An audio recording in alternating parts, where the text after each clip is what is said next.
Is how to fix if your power and battery settings not opening on Windows 11.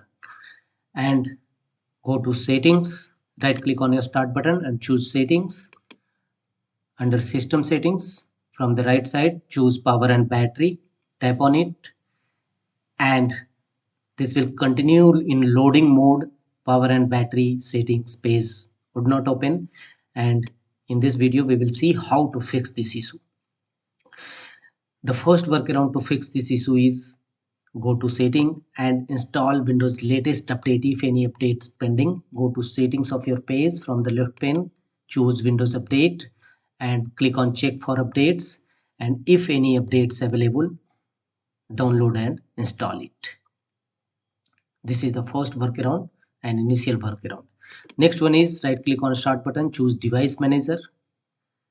In device manager windows, expand battery section and first update your battery driver. Update driver,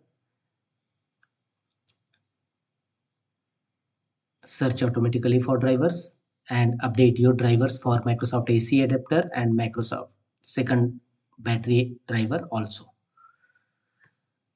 And thereafter disable it, both battery one. Right click on it and choose disable device. Thereafter the second one is again right click on it and choose disable device. Wait for some times and close the device manager windows, and after some time open device manager and re-enable battery drivers again. Right click on your battery driver and enable device. Same, enable device.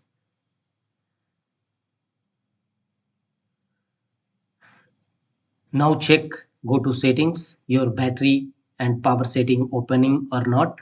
Check here, right click on start button, choose settings. Under system settings, tap on power and battery settings, and it is opening successfully. Power and battery settings will open now.